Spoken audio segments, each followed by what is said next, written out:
the WNBA just walked straight into its biggest PR nightmare, and this time, there's no way to spin it. After proudly boasting about record-breaking finals ratings, the league and ESPN have been caught under heavy fire for what fans are calling fabricated numbers. ESPN claimed the finals opener drew the largest audience in nearly 30 years, declaring it a historic moment for women's basketball. But as people began digging into the data, the story started to crumble. WNBA finals opener is the most watched since league's inaugural year, I believe, in 1997. That means it took nearly 27 years to get to this point. 27 years to get to this point. So they started out on a high, and it's just been... It all began with one question. If the finals were such a massive success, why didn't anyone notice? Social media quickly filled with confused fans saying they hadn't heard a single conversation about the game. Not on TV, not on radio, not online. No highlight debates, no viral clips, no trending hashtags. How does a so-called ratings phenomenon vanish from public conversation overnight? The answer, it turned out, had little to do with basketball and everything to do with credibility. When ESPN dropped its press release, the network proudly reported that the WNBA finals opener averaged 1.9 million viewers, peaking at 2.5 million. Headlines erupted, calling it the most watched finals since 1997. It sounded like the kind of turning point the league had been chasing for decades, proof that women's basketball had finally arrived. But the celebration didn't last long. Within hours, media analysts and fans started poking holes in the story. As saw these ratings, they went, my first literal response. Oh, that's bullshit. My first response. Literally the first thing out of my mouth was, well, that's bullshit. First, they noticed something strange. The data came only from ESPN. Usually, Nielsen, the industry standard for TV ratings, releases public reports with detailed breakdowns. But this time, no such report existed. Instead, ESPN cited Nielsen estimates, conveniently locking the raw data behind closed doors. That set off alarm bells. When a broadcaster announces ratings without independent verification, it's like grading your own test and calling it perfect. Then came the fine print, a buried note about methodology updates. This wasn't the same Nielsen system everyone was used to. Earlier in the year, Nielsen rolled out a new measurement model called Big Data Plus Panel. The upgrade expanded what counts as viewership, including people watching in bars, gyms, restaurants, airports, even those who just happened to walk past a screen showing the game. In other words, the WNBA's supposed record audience might have included anyone who glanced at a TV for 10 seconds while ordering fries. That revelation flipped the narrative upside down. The finals didn't necessarily attract millions of passionate fans. They simply counted more bodies.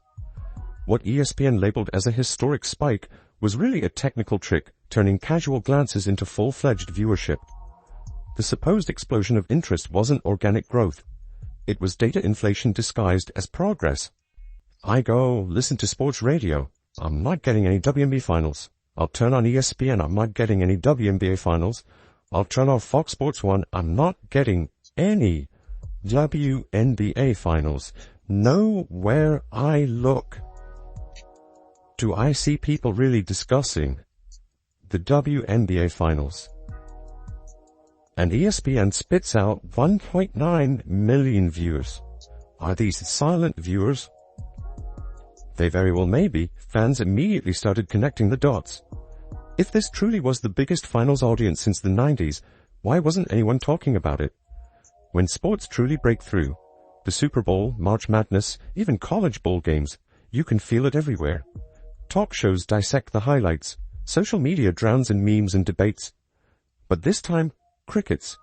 Even ESPN's own shows barely covered their record. No viral clips, no analysis segments, nothing. It felt less like history and more like a cover-up. Then the comparisons rolled in.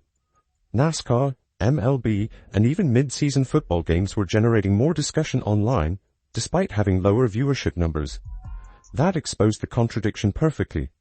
If the WNBA really pulled 2 million viewers, where was the cultural impact? Analysts began to suspect that those numbers weren't measuring fans. They were measuring ghosts. As the criticism spread, more details emerged. The official Nielsen data still hadn't been released publicly, leaving ESPN as the only source. And that's when fans realized the conflict of interest. ESPN isn't just a broadcaster, it's a business partner of the WNBA. The league's image directly affects ESPN's bottom line. If the WNBA looks strong, ESPN profits through advertising and sponsorships. The incentive to embellish the numbers couldn't be clearer. Soon, online forums exploded with outrage. Reddit threads and Twitter discussions accused ESPN of manufacturing phantom viewership. Fans mocked the idea of ghost watchers, millions of invisible fans who supposedly watched the game but left no trace online. Others compared it to Hollywood's box office spin, where inflated metrics sell a success story even when nobody actually bought tickets. A new term started trending in small sports communities: manufactured success. I'm waiting for the official's Nielsen ratings. ESPN likes to do some funny math. You can't find those numbers anywhere else. Every AI lists ESPN as the source, not Nielsen. Last time I checked, ESPN isn't in the ratings business. They're reporting their own ratings. Why did it take so long to put this out? I'm suspicious. Amazing for a game that couldn't even sell out. By now, ESPN and the WNBA were cornered. The numbers looked great on paper, but the silence around them was deafening. What was meant to be proof of growth had turned into a viral case study in manipulation. Instead of excitement, the league was facing embarrassment. And just as the debate peaked, a deeper revelation hit. One that explained how those ghost fans appeared in the first place. It all traced back to Nielsen's Big Data Plus overhaul. On paper, it was a tech innovation meant to reflect modern viewing habits. In reality, it blurred the line between watching and merely existing near a screen. Bars, gyms, and even airport lounges were now counted as part of the audience. Someone glancing at a muted TV in the background while waiting for a flight could register as a viewer. Multiply that across thousands of locations and suddenly you have an artificial audience of millions. Critics called it what it was: statistical steroids. A way to make struggling leagues look healthier than they were. One analyst compared it to adding zeros to the scoreboard, a sleight of hand that lets networks brag about record ratings without technically lying. They didn't fabricate numbers outright, they just redefined what a viewer was. The timing also couldn't have been worse. This new system rolled out right before the WNBA finals, conveniently in time for ESPN and league executives to claim a breakthrough moment. Coincidence? Hardly. Insiders admitted the methodology often favors niche sports with smaller fan bases, where even minimal out-of-home traffic can cause massive percentage swings. That meant the WNBA's record might not have come from a surge in interest, just a surge in math. Sports media veterans weren't surprised. They've seen networks spin weak ratings before, but this time felt different because the stakes were so high. The WNBA has spent the past 2 seasons riding the Caitlin Clark wave, and losing that momentum would have been catastrophic. With declining attendance and finals tickets dropping to $6, the league desperately needed a win, or at least the illusion of one. ESPN gave them exactly that. As the story gained traction, fans began comparing this year's finals to the games Caitlin Clark played last season, and that's when the real numbers exposed everything. During Clark's rookie playoff run, per games against the Connecticut Sun averaged 2.5 million viewers with peaks near 3.4 million, numbers that were both higher and verified under the old Nielsen system. No inflated algorithms, no bar watchers, no background glances, just millions of fans actively tuning in. That comparison was devastating. It proved the WNBA's current ratings weren't the result of league-wide growth. They were riding Clark's leftover momentum. Her presence alone had generated authentic national attention. Without her, the finals became forgettable. So forgettable that ESPN had to juice the numbers to make them look relevant. The message was clear. The WNBA's biggest audience wasn't watching the league. They were watching Caitlin Clark. And instead of admitting that reality, the league and its partners tried to rewrite it. ESPN's press release didn't credit her for creating the surge in visibility. Instead, it painted the finals as proof of a rising collective brand. But the math told a different story. Clark's playoff games had drawn nearly double the finals' supposed viewership. And that was before Nielsen started counting casual glances as fans. That meant her impact was genuine, measurable, and irreplaceable. Without her, the buzz vanished. Even with inflated numbers, the finals felt hollow, proving that one player's shadow was bigger than the league's entire championship. So while ESPN bragged about a historic rating surge, fans weren't fooled.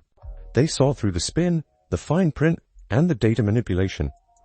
The WNBA's credibility took a hit, ESPN's motives were questioned, and the conversation that followed wasn't about growth. It was about honesty.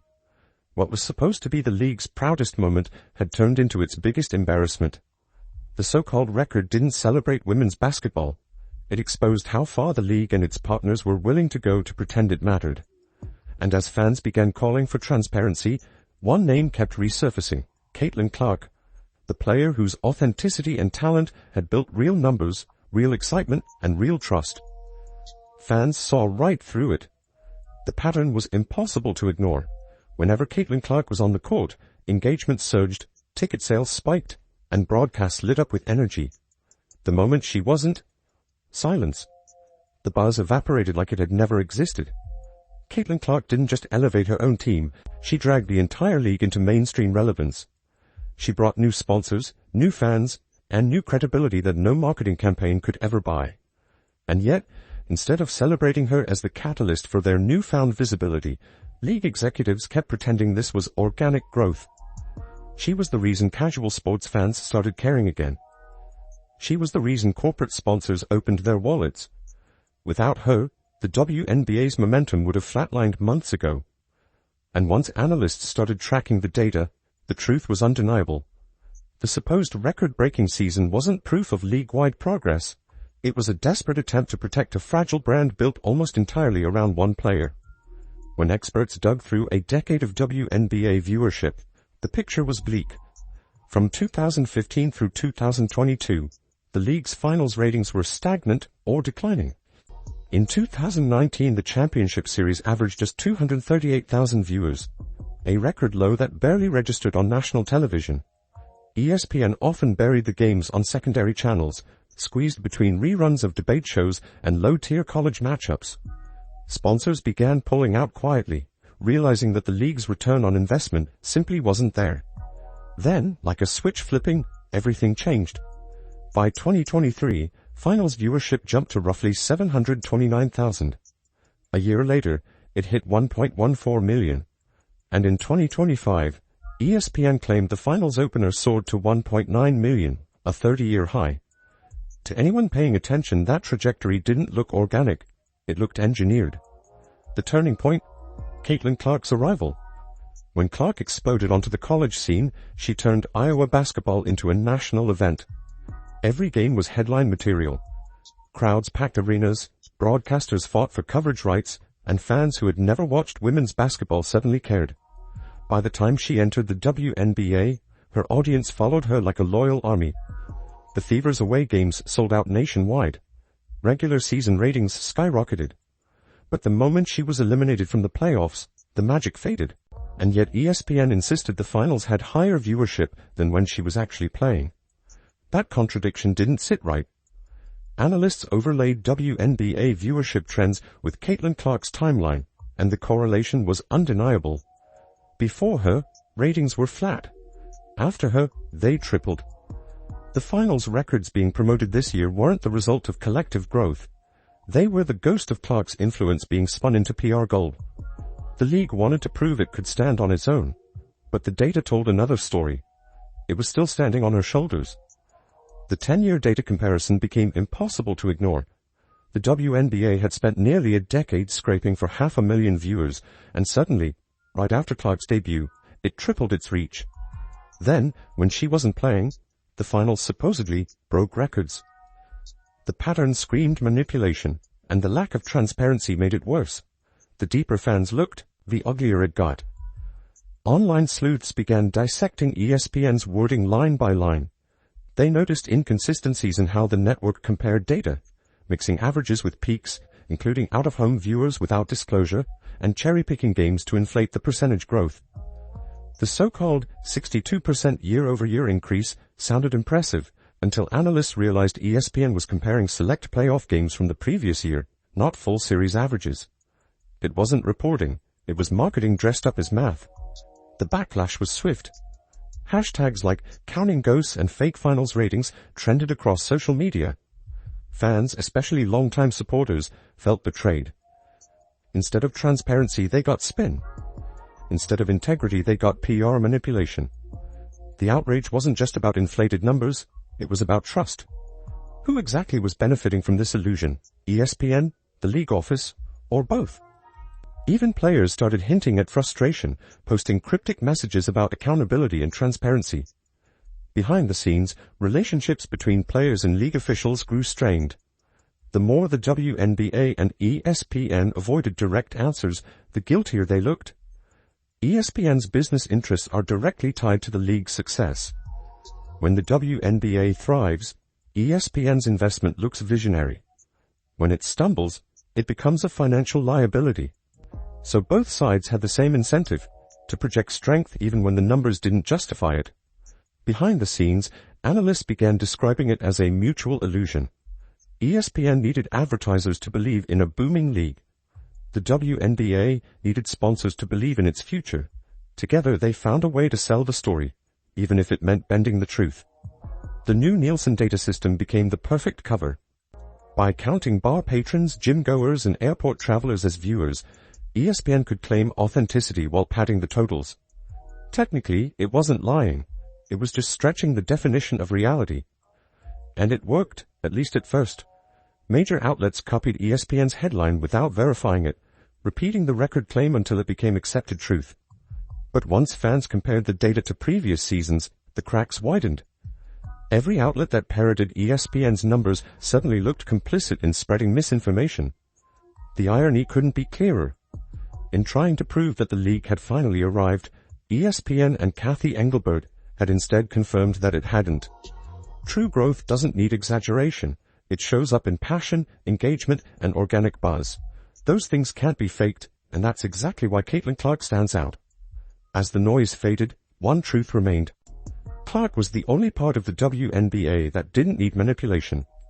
Her popularity was measurable, authentic, and enduring. Even when she wasn't playing, her presence defined the league's relevance.